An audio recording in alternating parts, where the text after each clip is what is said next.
Mungkin perlu kita kanal saja Mas. Ya. Jadi kita kanal bahwa pembahasan FGD ini adalah kita bicara tentang lembaga kemasyarakatan yang selama ini dalam tanda kutip itu menjadi beban pemantren dan kelurahan dalam hal penganggaran.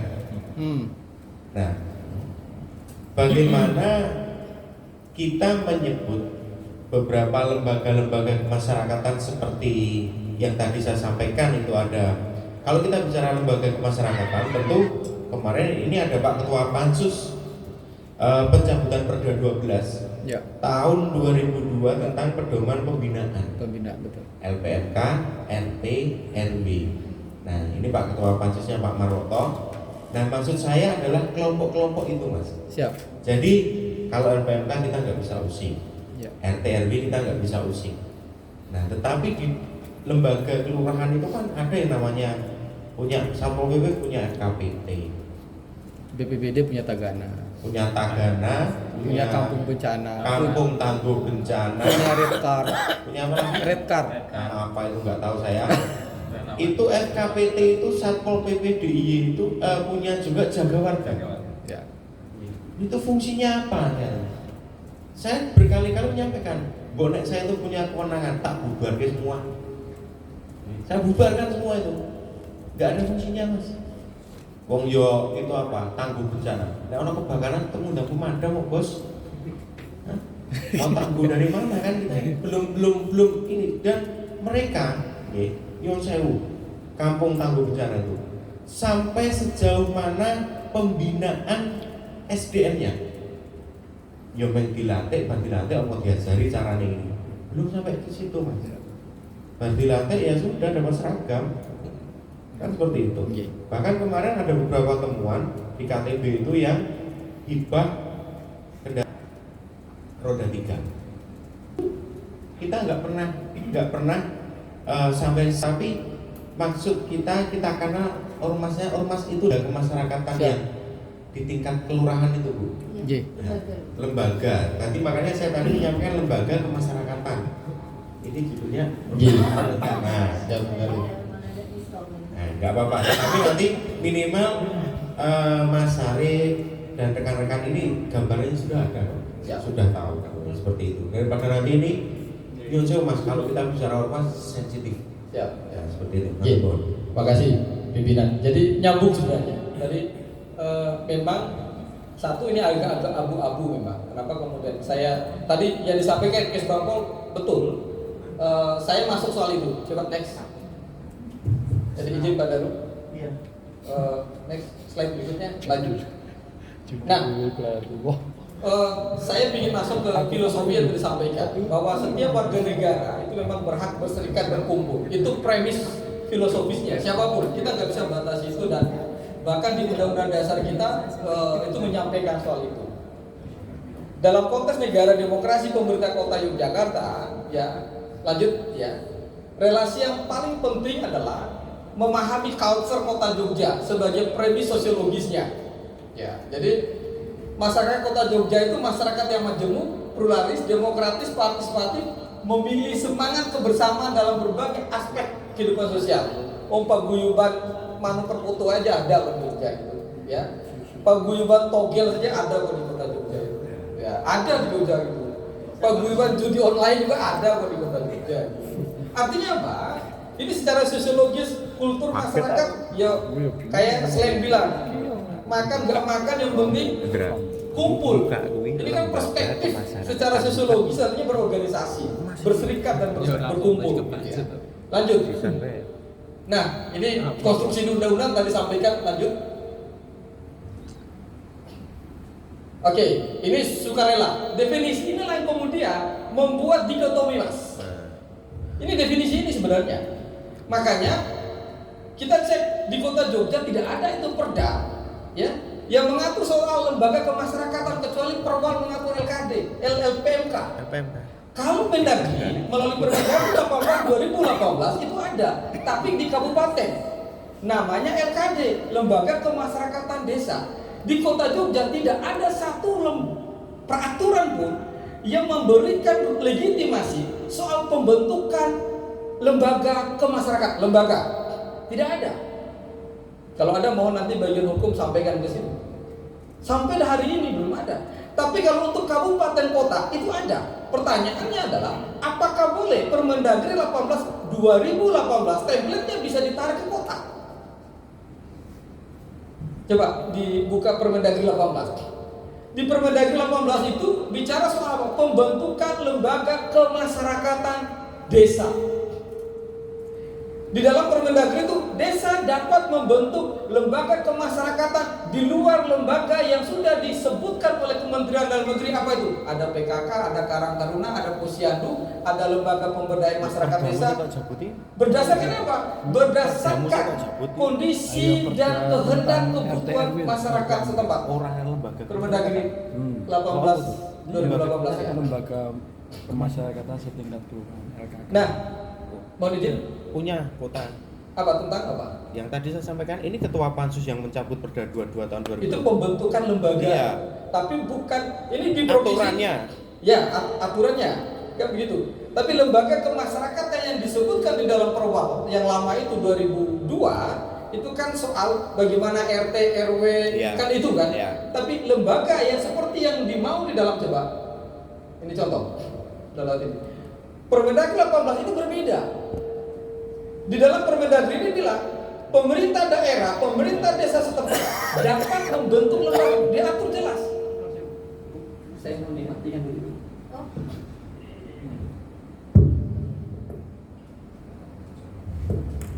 Nah, ini sebenarnya yang mau kita kaji sebenarnya. Jangan-jangan kekosongan regulasi menyebabkan simpang siur dan saling meraba-raba masyarakat sipil ketika mereka mau berserikat dan berkumpul. Beberapa waktu lalu saya diundang oleh apa kemarin? Nah ini jelas ini. Permendagri 18 lembaga kemasyarakatan desa dan lembaga adat desa. Jelas ini, coba lihat di atas. Terus. Contohnya apa? Contohnya. Ya, terus.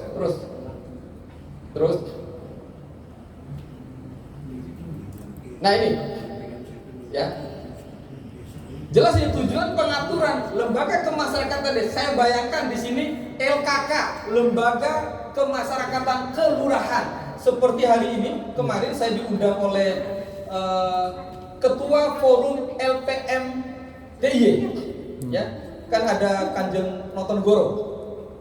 Saya disuruh untuk mempersiapkan naskah Raperbuk rancangan peraturan gubernur soal revisi posisi LPM-nya di DIY. Karena secara genealogi berbeda dengan LPM yang ada di nasional, ya. Nah, terus nih.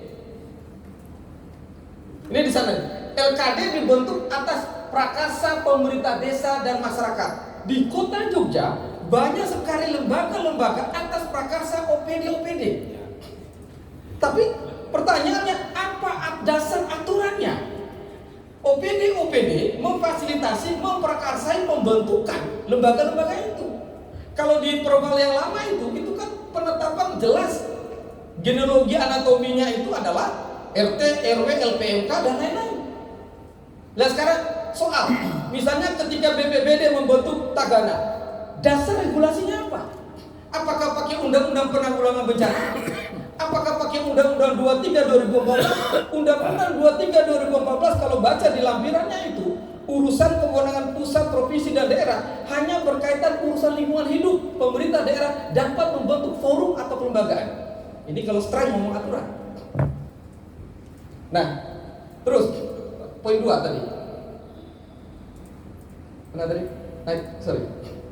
Terus. Lembaga pembentukan LKD sama asasnya ini tadi. Makanya agak kabur sebenarnya. Baik Kesbangpol maupun kita di sini berapa?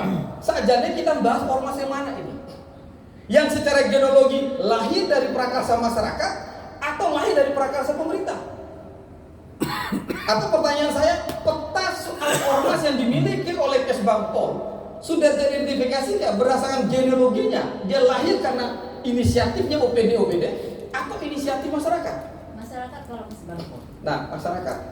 Pertanyaan saya selanjutnya, apakah sudah didata lembaga kemasyarakatan yang lahir dari genealogi pemerintah daerah?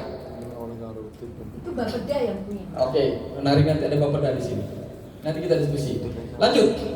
Saya kembali ke slide. Kembali ke slide. Nah, ini yang saya bilang. Ormas dengan LKD prinsipnya sama. Dia bottom up proses, genealoginya social engineer dia di bawah. Ada sukarela, sifatnya volunteerism. Semangatnya itu volunteerism. Yang kedua, ada kesamaan aspirasi, kesamaan kepentingan, baru kalau bicara soal tujuan. Lanjut. Lanjut, next. Tadi kan udah di ini.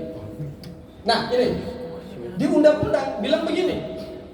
Ormas didirikan 3 orang warga negara sudah cukup.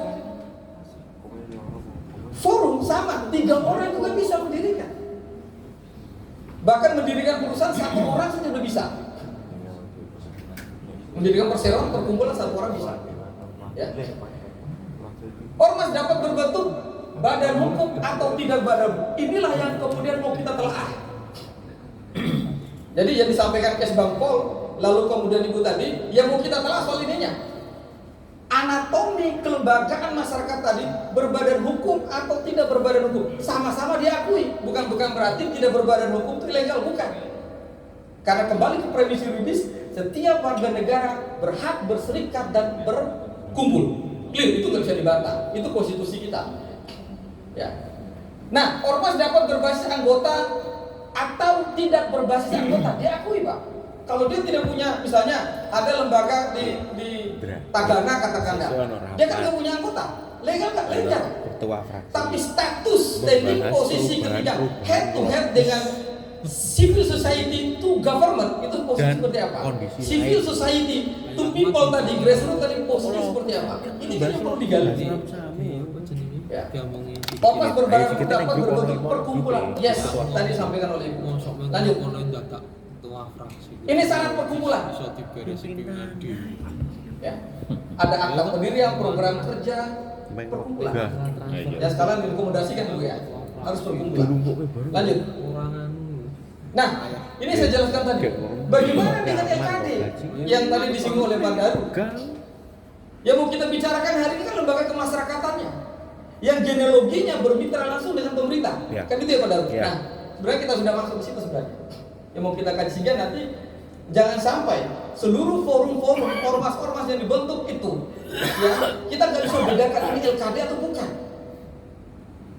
Karena tadi kabur, perwalnya nggak ngatur, perdanya nggak ngatur lagi, nggak ngatur. Yang ngatur kan soal pembinaan dan pengawasan, ya itu ada. Lanjut, next. Nah, ini saya sudah jelaskan. Kalau di PP di Permendagri 18 2018, tujuan pembentuk LKD itu jelas. Mendudukkan fungsi LKD dan lembaga adat desa sebagai mitra pemerintah desa. Ini di kabupaten kota, di kabupaten. Mendayagunakan LKD dalam proses pembangunan, jelas. Menjamin kelancaran pelayanan penyelenggaraan pemerintah, jelas. Saya bayangkan ini yang ditarik ke kota. Seperti yang dilakukan provinsi hari ini merancang, kemudian saya dilibat menyusun draft pergubnya. Fungsi LPM-nya di provinsi lain berbeda dengan fungsi LPM, lembaga pemberdayaan masyarakat yang ada di DIY. Berbeda Pak. Kenapa? Tarikan nafas sosiologisnya soal kebudayaannya jauh lebih besar daripada di provinsi lain. Sehingga dia punya diskresi tersendiri. Next. Nah ini penetapan. Tadi yang saya sebutkan. Lanjut. Tugas dan fungsi jelas. Kalau di PP Permendagri 18 jelas. LKD melakukan pemberdayaan, ikut serta perencanaan pelaksanaan pembangunan. Ini yang tadi kekhawatiran Ibu tadi. Seberapa besar secara kuantitas jumlah lembaga-lembaga di kota terlibat dalam pembangunan? Nggak bisa abstrak karena nggak ada aturannya. Kan hanya bicara Undang-Undang 25 tentang SPPN kita, bahwa pembangunan itu direncanakan berdasarkan partisipasi aktif, bottom up planning, proses politik, teknokrasi, kan itu normatifnya. Tapi praktek berdasarkan regulasinya ada nggak? Nggak ada. Oh, teman-teman DPRD aja ketika musrembang hanya diundang sebagai tamu. Kan itu maksudnya. Kapan Mas Daru diundang sebagai narasumber top di situ menyampaikan? Gak ada, hanya tamu, Pak.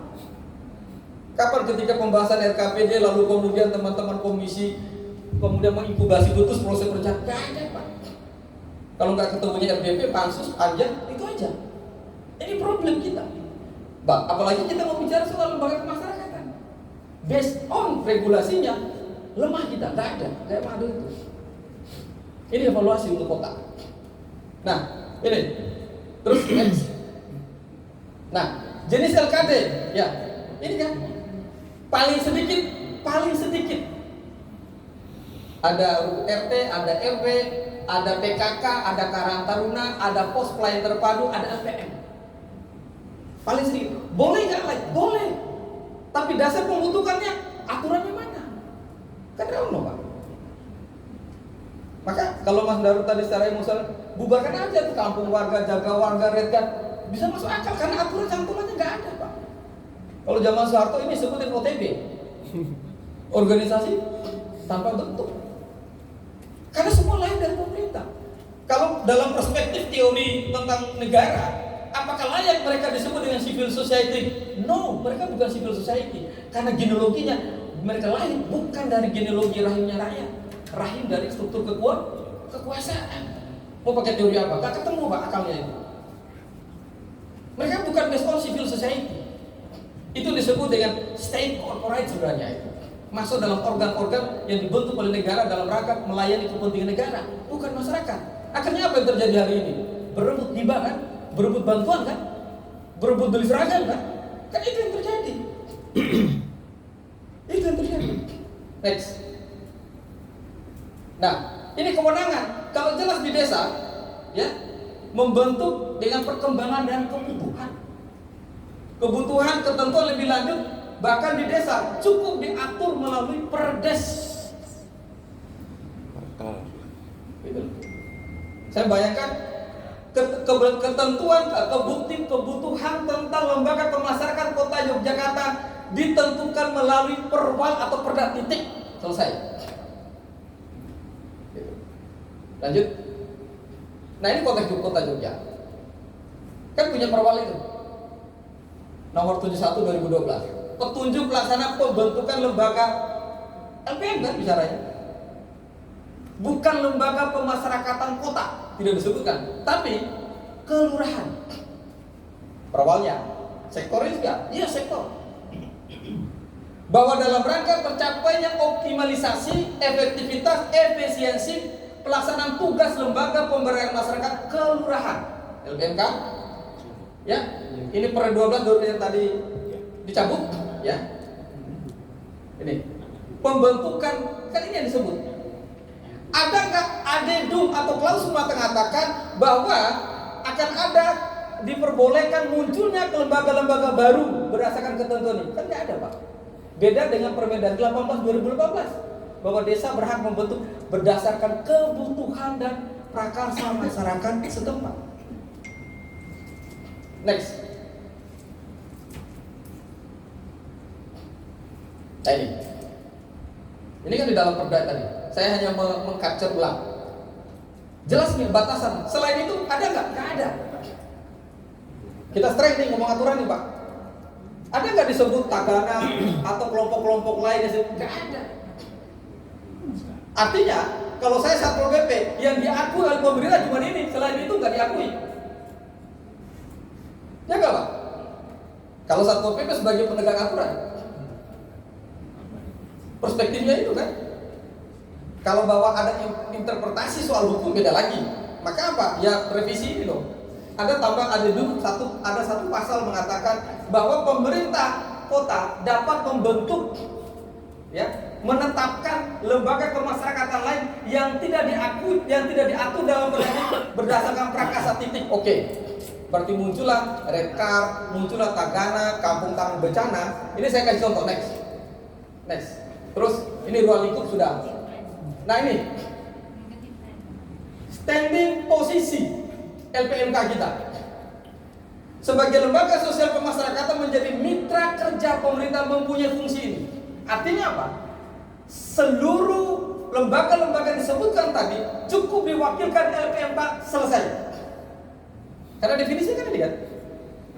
Ya, coba lihat. Mempunyai fungsi perencanaan ada dia. Partisipatif ada, menggerakkan swadaya ada, fungsi gotong royong ada, mengendalikan pembangunan ada.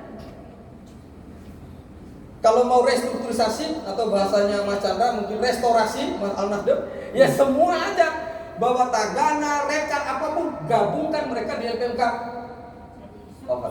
Loh iya, dari sub-sub aja. Namanya lembaga pemberdayaan masyarakat kan? Toh fungsinya semua kan pemberdayaan. Kalau mereka ada fungsinya profitable, maka mereka corporate, dikeluarkan, selesai. Kan ini. Nah, pasal 5 di dalam perwal itu apa? Tugasnya menanam, memupuk rasa percaya. Sama semua, Pak. Makanya agak susah kita membedain yang dikritik Mas Daru tadi. Ini ngomongin ormas atau lembaga. Abu-abu jadinya. Next.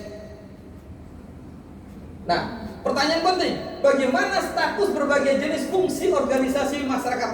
Sama dengan pertanyaan, maksudnya lembaga kemasyarakatan. Saya tidak menyebutnya ormas yang umum. Pertanyaan berikut, next. Bagaimana peran dan fungsi organisasi di kota Jogja tadi? Tidakkah mereka tumbang tindih? Tumbang tindih. Karena ada LPMK, induk dari semua organisasi itu. LPMK, next. Nah, ini saya contoh. Saya hanya mencuplikasi aja. Tagana, fungsi kebencanaan, mitra OPD-nya BPBD. Posyandu, ada kesehatan, Dinkes. Redcard, kebencanaan kebakaran, Dinas Kebakaran. Kampung Tangguh Bencana.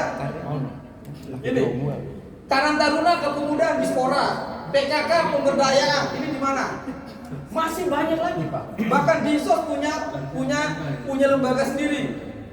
Dinas Pendidikan punya lembaga sendiri. Masing-masing, Pak. Lalu pertanyaan saya simpel. Sebagai orang belajar ilmu sosial politik, pertanyaan saya sederhana.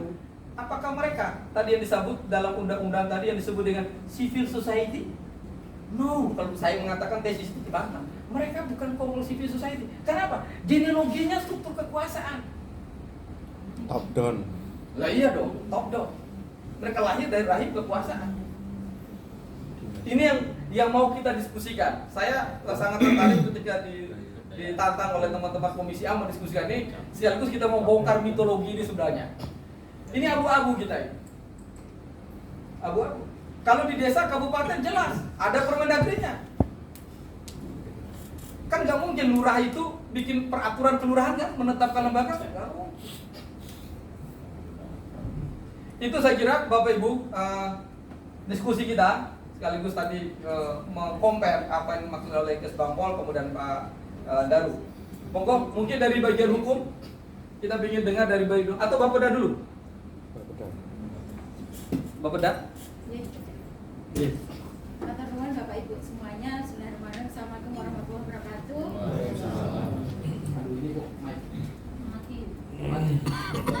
Cek. Oh, nyala. Perkenalkan Bapak Ibu, nama saya Eni dari Bapeda Kota Yogyakarta, kebetulan bidang pemerintahan dan pembangunan manusia. Merangkum apa yang sudah disampaikan tadi dari narasumber Bagas Bangpol, kemudian penyelenggara acara serta Bapak Ibu di komisi, terutama Ketua Komisi A begitu ya. Sebenarnya dalam FGD ini kita harus kembali kepada tujuan awal begitu. FGD ini tujuannya apa begitu? Kalau mau mengerucut kepada hasil yang kita inginkan bersama begitu. Jelas tadi kalau Pak Daru sampaikan bahwa yang diharapkan itu ada pemetaan. Yang pertama adalah sumber daya manusia yang terlibat dalam lembaga kemasyarakatan begitu. Kemudian posisi apa ya namanya? Posisi pemerintah Kota Yogyakarta terhadap lembaga yang ada di masyarakat, entah itu terutama yang diinisiasi oleh pemerintah kota secara lahirnya begitu.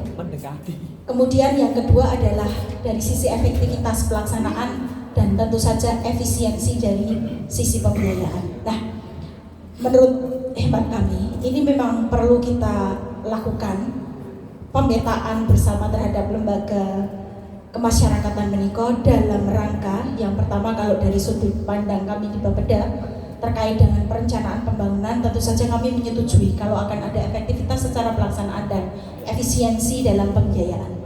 Karena apa? Satu kue di pemerintah Kota Yogyakarta ini akan lebih efisien dan akan lebih efektif pelaksanaannya jika memang lembaga kemasyarakatan ini jelas dia akan mendukung tercapainya sasaran pemerintah kota yang mana, gitu. Kemudian akan mendukung program ketercapaian program perangkat daerah yang apa, dan tentu saja kita akan minta lebih dalam, terutama kepada lembaga-lembaga yang memang dari sisi pembiayaannya ada keterlibatan pemerintah kota di sana, harus bisa dipertanggungjawabkan tentu saja kalau memang ada support anggaran ke sana. Begitu. Jadi secara outputnya kita punya, outcome-nya juga kita bisa petakan begitu.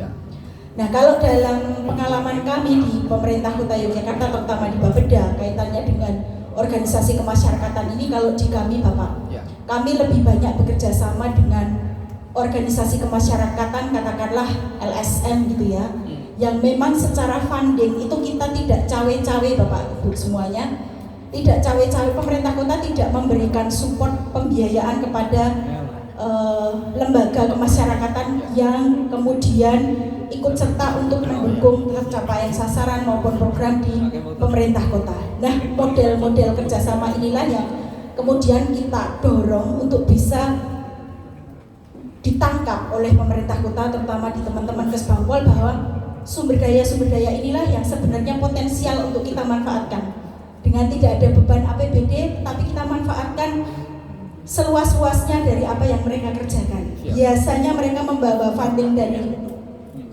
luar, kemudian kita dalam koordinasinya memberikan saran masukan terkait dengan program apa yang akan mereka kerjakan yang kaitannya dengan permasalahan di pemerintah kota yang akan dituntaskan. Kemudian sasaran mana yang bisa mereka kerjakan supaya tidak ada tumpang tindih secara program dan kegiatan yang sudah dibiayai oleh APBD. Celahnya sebenarnya di situ. Nah, kalau satu orang bajunya banyak, ini mungkin juga nantinya perlu satu regulasi tertentu gitu ya. Saya memandang bahwa seperti ASN di pemerintah kota sajalah ya. Kalau dulu mungkin setiap tim itu ada pembiayaannya, tetapi berjalan ke sini kan kemudian honorarium dalam tim itu hilang. Nah, kalau misalkan lembaga kemasyarakatan ini melibatkan satu orang dalam beberapa lembaga, jikalau memang ada pembiayaan tersendiri ke sana, mungkin bisa dipetakan lebih kecil ke sana. Misalnya saya ikut lembaga A, lembaga B, lembaga C di lembaga sosial masyarakat. Lembaga sosial A saya dapat honorarium, lembaga B dapat, lembaga C tidak dapat. Nah, mungkin outputnya bisa sampai ke sana. Kalau nanti dukungannya bentuk regulasi, berarti Pemkot akan akan bisa memberikan pembiayaan, mungkin arahnya seperti yang kita alami begitu. Apakah supportnya hanya maksimal 2 kali pembiayaan, yang lembaga berikutnya mungkin tidak kita beri pembiayaan, itu secara personel. Kemudian secara lembaganya, kalau memang ada dukungan dari pemerintah kota, nah itu tadi perlu juga ada, meskipun kalau misalkan pembiayaannya dari sisi hibah ya Bapak Ibu, sisi hibah itu sudah ada OPD teknis yang kemudian mengelola dan meminta pertanggungjawaban dari organisasi yang diberi hibah. Nah, ini yang kemudian memang sedang kita coba untuk bersama-sama membangun bahwa pertanggungjawabannya ini bisa kita lanjutkan dalam perencanaan berikutnya. Dan ini sudah banyak kita diskusikan dengan teman-teman di Kesbangpol gitu.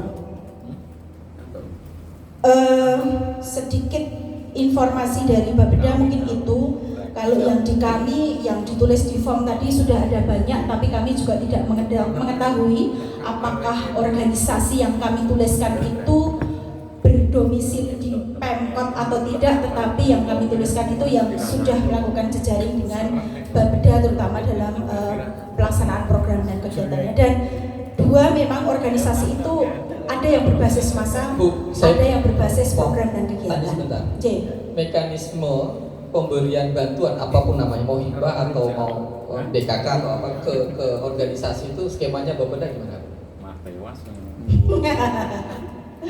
J.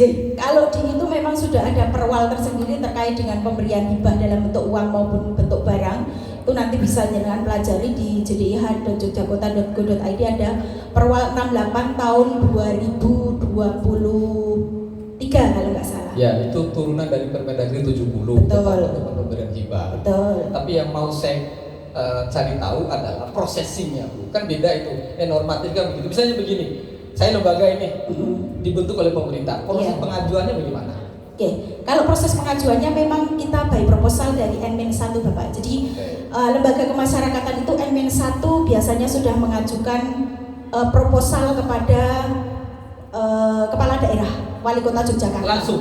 Ya, langsung. Langsung. Di situ juga sudah di perwalnya juga sudah diaturkan. Enggak, Bu, di perwal enggak direct. Itu Oh, enggak ada ya? Nah, ya itu berarti Ibu enggak kuasai perwal. Enggak, kalau di kami begini Bapak. Jadi permohonan itu langsung kepada wali kota Yogyakarta. Ada Pak, setahu saya baca ada kok. Prosesnya. Kepada wali kota Yogyakarta. Wali kota Yogyakarta akan mendisposisi 3 OPD. Pertama adalah OPD yang mengampu teknis, yang kedua OPD yang mengurusi perencanaan, ketiga adalah OPD yang mengurusi pendanaan. Dalam ini BPKD dan Bapeda ya. Posisi LPMK-nya di mana? Posisi LPMK. Ya. Kalau di situ tidak dijelaskan posisi LPMK-nya di mana. Tetapi memang di sana Bapak ada klausul yang mengatakan bahwa kalau tidak salah ya, lembaga yang dibentuk oleh pemerintah. Sebenarnya kan hibah tidak boleh berturut-turut ya, 2 tahun berturut-turut itu tidak boleh. Tetapi di sana ada klausul-klausul yang memang kemudian bisa dijadikan istilahnya apa ya, bisa menjadi jalan ketika memang organisasi yang dibentuk oleh pemerintah daerah itu mendapatkan hibah gitu. Mungkin bisa dimatangkan di perwalnya Pak. Kalau saya ngocei perwal itu memang tidak sampai tuntas gitu, hanya saja untuk mekanisme jalannya hibah itu memang kami yang jadi tadi pengusulannya kepada wali kota akan mendisposisi pada OPD teknis, kami di Bapeda dalam status perencanaannya akan kontak ke OPD, sudah dapat disposisi ini belum. Kemudian ketika dia mencantolkan di dalam perencanaannya sudah ada telaahnya atau belum. Ketika telaah itu tidak dibuat, kami tidak bisa mencantolkan dalam RKPD-nya. Kalau RKPD telat tidak bisa dibiayai dengan hibah. Kurang lebihnya begitu. Siap, makasih Bu, terima kasih. Kita ingin dengar dari Kes Bangpol, ada pertanyaan dari Mas Darun tadi, monggo tanya. Oh, soal forum tadi sah apa tidak katanya? For FK apa tadi? FKDN, FPK. Ke Satpol PP tadi itu. Oh iya. Jadi gini, seperti kita melihat FKDM itu kan anggarannya melekat di Kesbangpol hibahnya. Nah, kalau FKPT ini sebenarnya kan bukan hibah, penganggaran langsung. Lah bedanya dengan FKDM apa itu? Ya. Itu satu belanja pro. Monggo Bu, siapa? Mau langsung? Saya. Ya. Hampir sama sih pertanyaan tadi saya tadi Bu. Ya, cuma ini langsung ke forumnya, lokusnya. J. Matur nuwun. Ini adalah saya tidak bisa jawab pasti ya Pak, karena kemitraan kami di Kesbangpol. Ketika Kesbangpol itu kemudian mendefinisikan perlu ada FKDM, FKUB, satunya apa Pak? FPK. Ini sesuai dengan amanah Permendagri-nya sudah jelas dan pemerintah kota memang harus mengelola. Nah, cara pengelolaannya teman-teman di Kesbangpol ini memilih dengan cara hibah begitu. Ya Bu ya, kalau teman-teman di sini juga pernah belanja langsung juga pernah Pak. Belanja langsung di tahun 2023 ya Bu. 2021. Oh 2021 pernah belanja langsung juga itu. Jadi sebenarnya untuk menghindari sebagai mitigasi resiko, sebenarnya OPD itu juga perlu strategi. Hibah tidak boleh diberikan terus menerus 2 tahun terus menerus. Saya 2 tahun diberikan, setahun mungkin enggak. Ini sebagai bentuk mitigasi resiko saja ketika ada pemeriksaan gitu. Dan secara penganggaran sebenarnya hibah itu tidak wajib kita berikan Pak. Kalau memang yang wajib itu apa namanya Pak? Yang terkait dengan standar pelayanan minimalnya itu pemerintah kota belum ke arah sana, maka hibah itu adalah prioritas yang paling akhir. Itu kalau dari sisi